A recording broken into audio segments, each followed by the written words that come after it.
Hello students, welcome to law excellence IAS academy. ఇవాళ మనం October 5వ తేదీకి సంబంధించి హిందూ న్యూస్ పేపర్లో ఉన్నటువంటి ఇంపార్టెంట్ ఆర్టికల్స్ చూద్దాం. మన ఫస్ట్ ఆర్టికల్ చూడండి. మన ప్రధాని నరేంద్ర మోదీ ఏమంటున్నారు? ఈ కాన్ఫ్లిక్ట్ హిట్ రీజియన్స్ ఏవైతే వెస్ట్ ఏషియాలో ఉన్నాయో ఇవి మన ఎనర్జీ సెక్యూరిటీకి చాలా ఇంపార్టెంట్ అన్నట్టుగా మాట్లాడుతూ ఉన్నారు. సో దీన్ని ఒకవైపు మనం ఇంటర్నేషనల్ రిలేషన్స్లోను, ఇంకొక వైపు ఎకానమీకి కూడా మనం లింక్ చేసుకుంటాం. సో ఎనర్జీ సెక్యూరిటీ అంటున్నారు. అసలు ఏంటి ఎనర్జీ సెక్యూరిటీ అంటే? ఎనర్జీ సెక్యూరిటీ లేదా ఇంధన భద్రత అంటాం. ఏంటి ఎనర్జీ సెక్యూరిటీ అంటే? ఇక్కడ ఎనర్జీ రిసోర్సెస్ అన్నటువంటివి అఫోర్డబుల్ ప్రైస్లో మనకి అవైలబుల్గా ఉండాలి. దాన్నే ఎనర్జీ సెక్యూరిటీ అంటాం. దీని కింద మళ్ళీ 2 రకాలు ఉంటాయి. అవి షార్ట్ టర్మ్ ఎనర్జీ సెక్యూరిటీ అని చెప్పేసి, అలాగే లాంగ్ టర్మ్ ఎనర్జీ సెక్యూరిటీ అని చెప్పేసి. So long term energy security అంటే ఏంటి? ఫర్ ఎగ్జాంపుల్, ఎనర్జీ సప్లైకి సరైనటువంటి ఇన్వెస్ట్మెంట్స్ అన్నటువంటివి రావాలి. సో ఎన్వైరన్మెంటల్ నీడ్స్ అనేవి ఫుల్ఫిల్ అవ్వాలి, ఎకనామిక్ డెవలప్మెంట్ అనేది అవ్వాలి. షార్ట్ టర్మ్ ఎనర్జీ సెక్యూరిటీ అంటే ఏంటి? ఇక్కడ మనకి సడన్గా సప్లై డిమాండ్ బ్యాలెన్స్లో ఏమైనా చేంజెస్ వస్తాయి, ఆ చేంజెస్కి రెస్పాండ్ అవుతూ తగినటువంటి ఎనర్జీ సిస్టమ్ని క్రియేట్ చేసుకునే అబిలిటీ మీద ఇది ఫోకస్ చేస్తుందన్నమాట. ఓకే, ఎనర్జీ సెక్యూరిటీ అంటే మనకు తెలుసు. ఇది ఎందుకు ఇంపార్టెంట్? అసలు దీని యొక్క సిగ్నిఫికెన్స్ ఏంటి? ఎనర్జీ సెక్యూరిటీ ఎందుకు ఉండాలి అంటే, ఒకటి మనం గమనించాలి.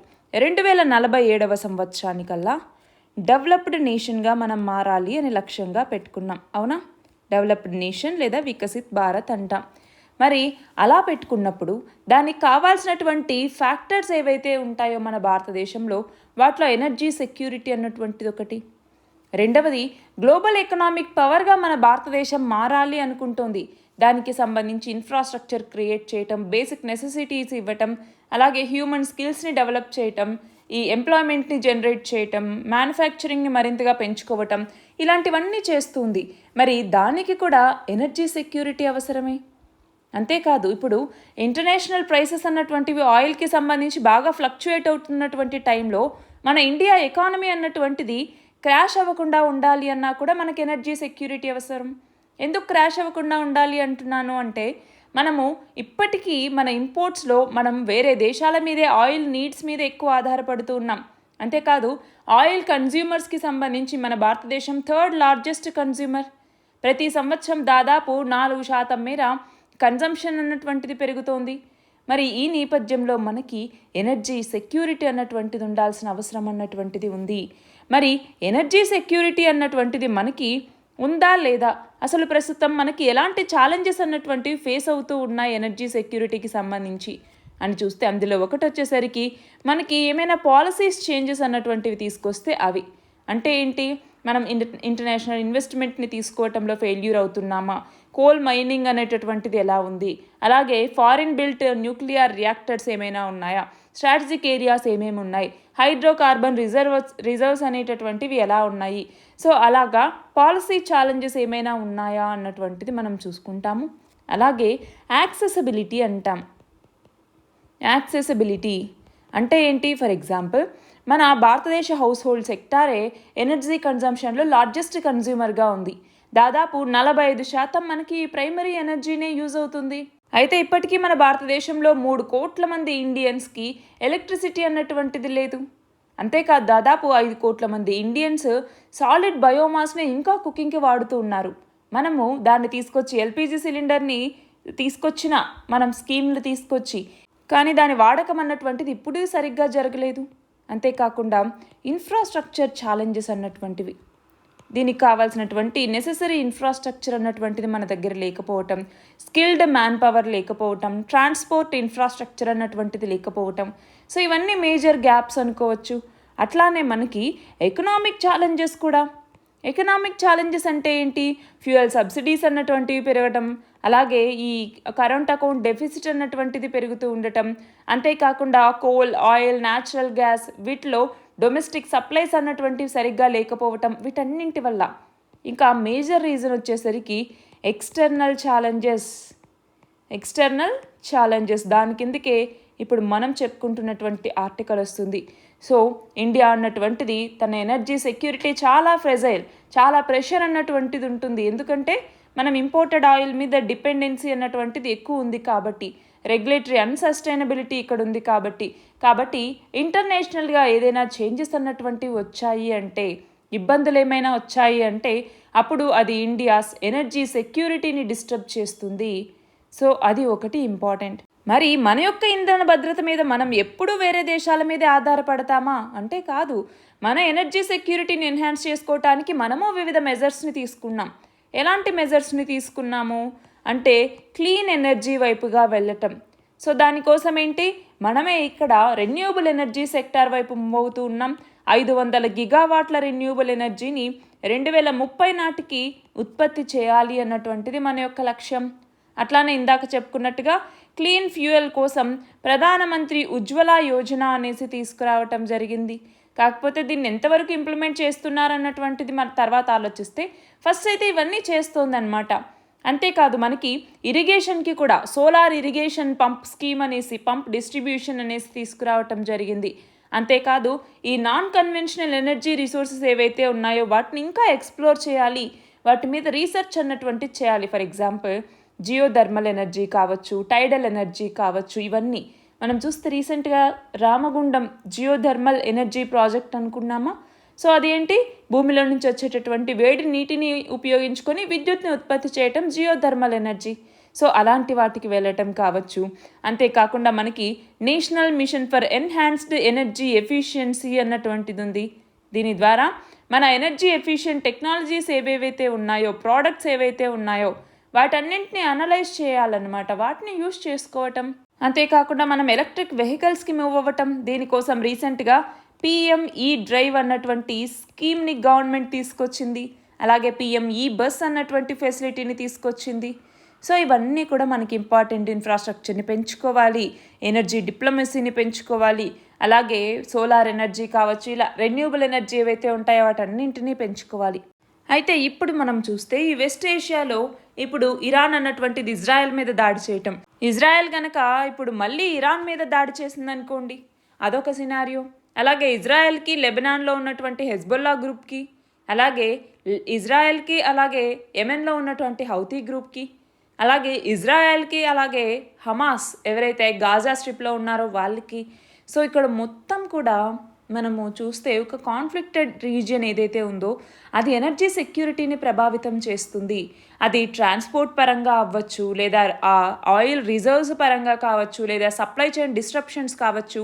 సో వీటి వల్ల మన ఎనర్జీ సెక్యూరిటీ దెబ్బతినే ప్రమాదం అన్నటువంటిది ఉంది అనేసి ఈ ఆర్టికల్. నెక్స్ట్ ఆర్టికల్ చూడండి. మన external affairs minister SCO meet కోసం పాకిస్తాన్కి వెళ్ళబోతూ ఉన్నారు. సో ఈ కంటెక్స్లో మనం దేని కింద చదువుకుంటాము, ఇంటర్నేషనల్ రిలేషన్స్, దాంట్లో రీజనల్ గ్రూపింగ్స్ కింద చదువుకుంటాం.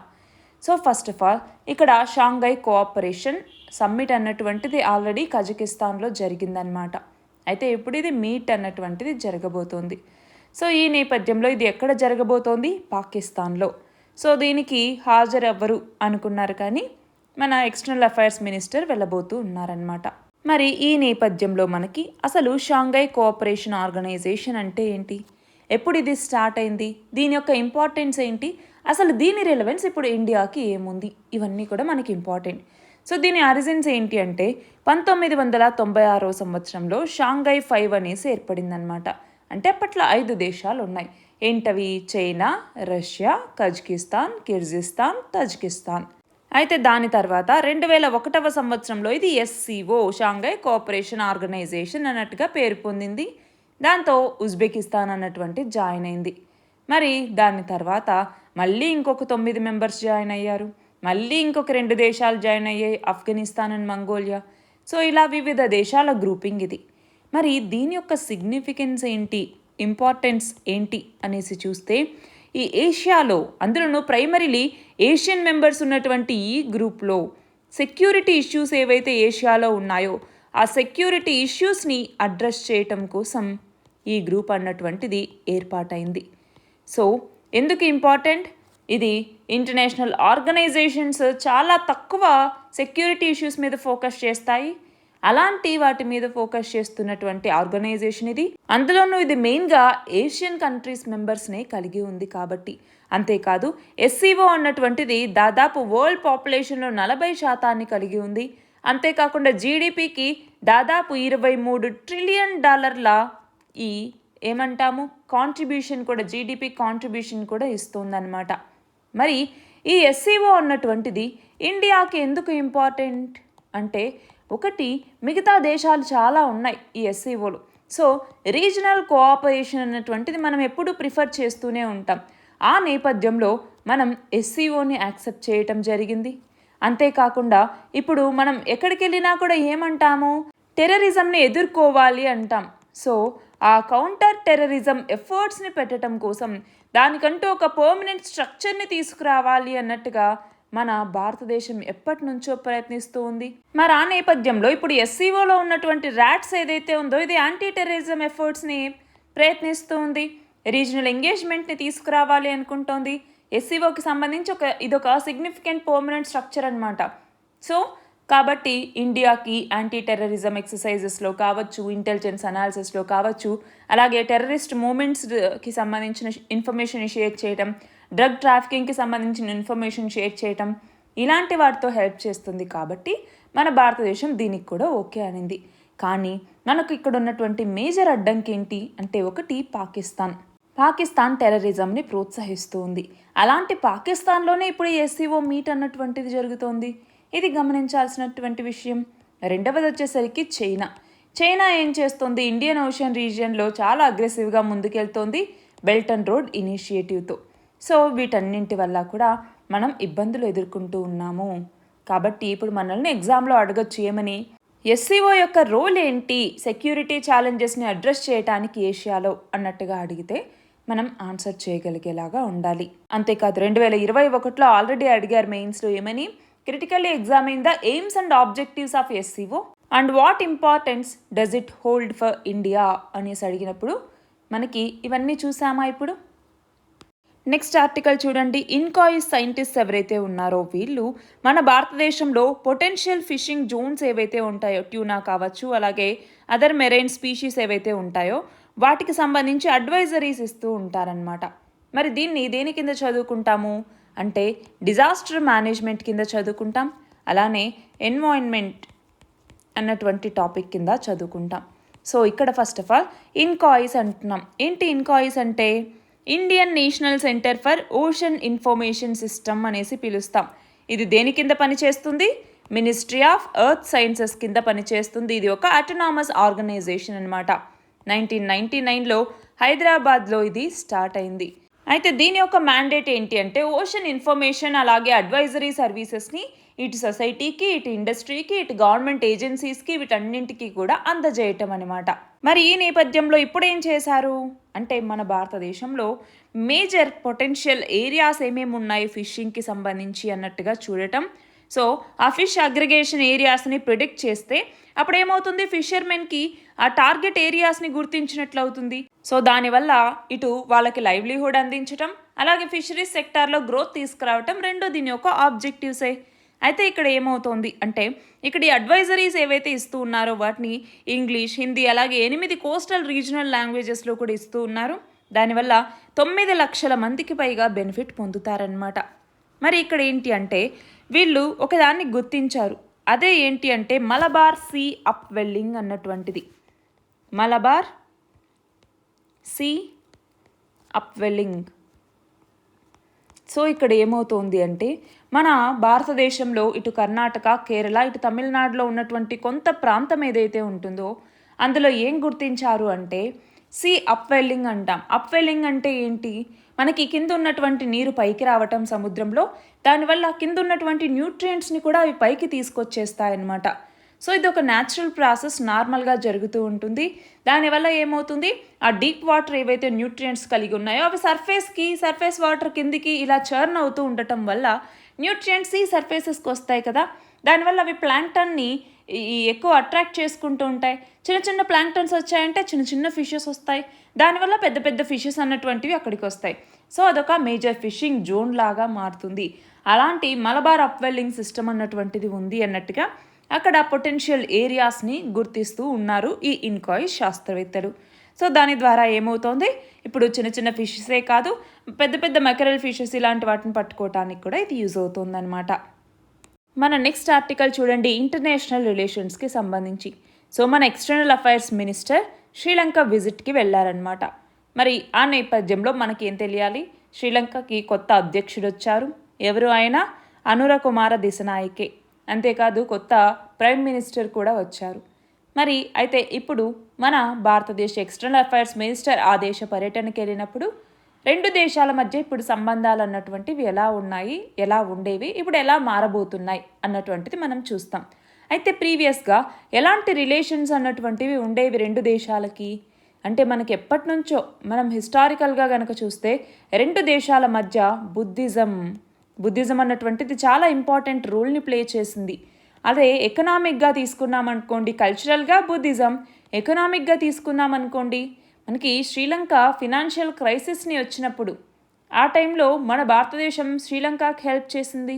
అది మాత్రమే కాకుండా డెట్ రీస్ట్రక్చరింగ్ని సపోర్ట్ చేసినటువంటి ఫస్ట్ ఆఫర్ చేసినటువంటి కంట్రీ మనది. అలాగే రెండు దేశాలకి మధ్య economic and technology cooperation agreement అనేటటువంటిది ఉండింది.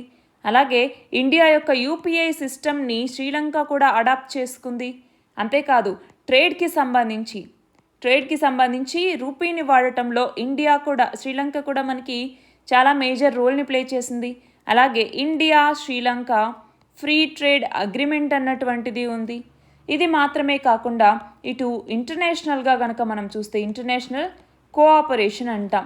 ఇంటర్నేషనల్ కోఆపరేషన్ పరంగా చూసామనుకోండి రెండు దేశాలు వేటిలో భాగస్వాములుగా ఉన్నాయి.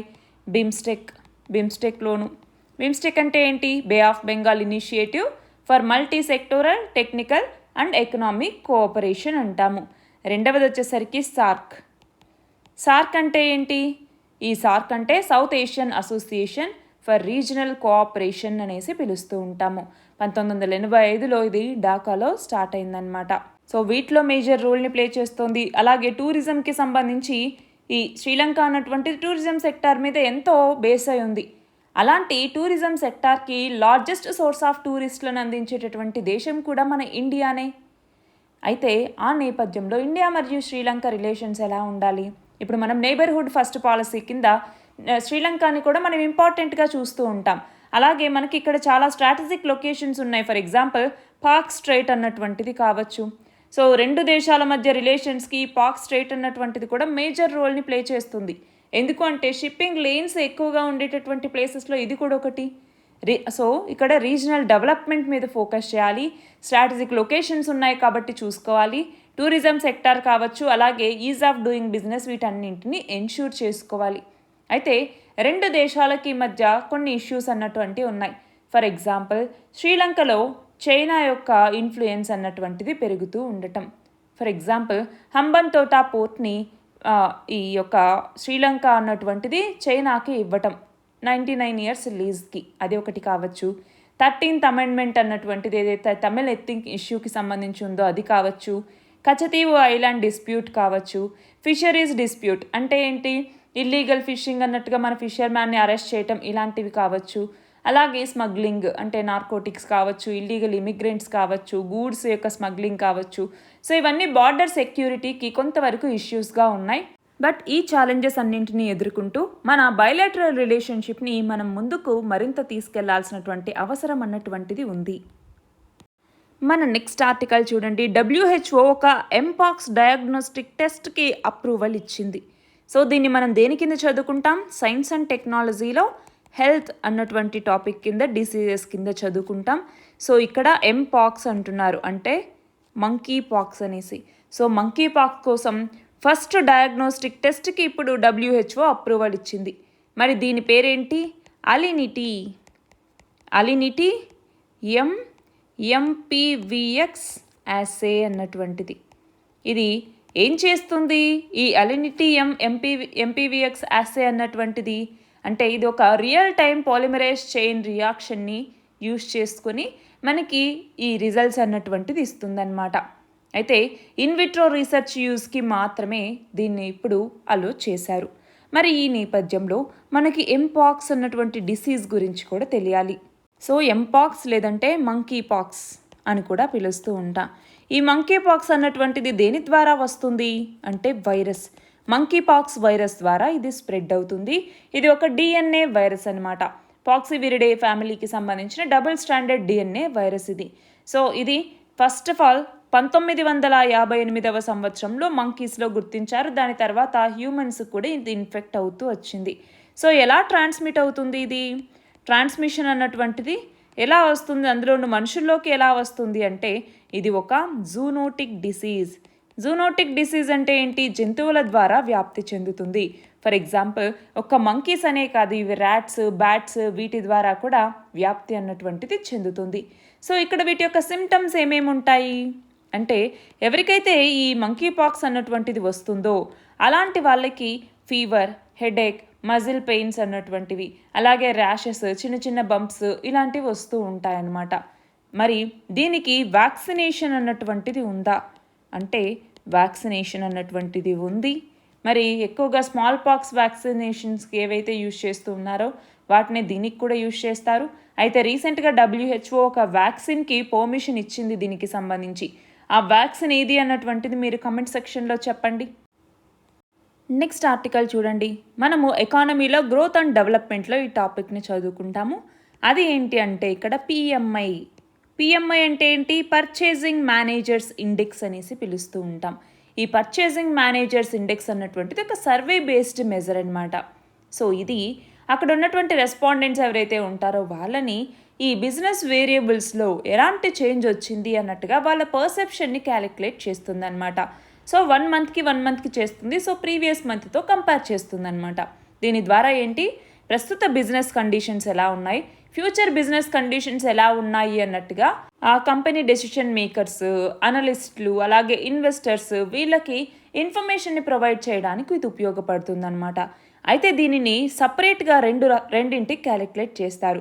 ఒకటి వచ్చేసరికి మ్యానుఫ్యాక్చరింగ్ సెక్టార్కి సంబంధించి, రెండవది వచ్చేసరికి సర్వీసెస్ సెక్టార్కి సంబంధించి మనకి రెండింటి సపరేట్గా దీన్ని క్యాలిక్యులేట్ చేస్తారనమాట.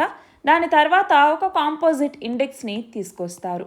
అయితే ఇక్కడ పిఎంఐ ఏదైతే ఉందో ఈ పిఎంఐ ఇండెక్స్ 0 నుంచి 100 వరకు ఉంటుందన్నమాట.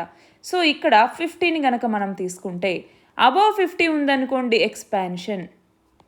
ఎక్స్పాన్షన్ అన్నటువంటి జరుగుతుంది బిజినెస్లో. బిలో 50 అనుకోండి అక్కడ ఏమవుతుంది? కాంట్రాక్షన్ అన్నటువంటిది ఉంది. అదే 50 అనుకోండి నో చేంజ్ అనేసి అంటాం. సో పిఎంఐ అన్నటువంటిది ఫర్ ఎగ్జాంపుల్ ఇక్కడ చూడండి ఆర్టికల్లో 10 మంత్ లో పేస్లో వెళ్తోంది. అలాగే ఆగస్టుతో కంపేర్ చేసుకుంటే సెప్టెంబర్లో తగ్గింది అంటున్నాం.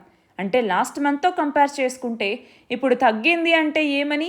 ఎకానమీ కాంట్రాక్ట్ అవుతోంది అన్నట్టుగా. సో యూజువల్గా దీన్ని మంత్లీ తీసుకొస్తూ ఉంటారు. దీని ద్వారా మన యొక్క ఎకనామిక్ హెల్త్ అన్నటువంటిది ఎలా ఉంది అన్నట్టుగా క్యాలిక్యులేట్ చేయడానికి ఇది ఉపయోగపడుతుంది. సో లో పిఎంఐ వచ్చింది అంటే ఇది ఒక నెగిటివ్ సైన్ అనుకోవచ్చు. ఇటు మ్యానుఫ్యాక్చరింగ్ అండ్ సర్వీసెస్ సెక్టార్ అన్నటువంటిది స్ట్రగుల్ అవుతూ ఉన్నాయి ఓవరాల్ పర్ఫార్మెన్స్ కోసం అన్నట్టుగా మనం చూడొచ్చు అనమాట. ఇవి ఇవాల్టి important articles. All the very best and thank you very much.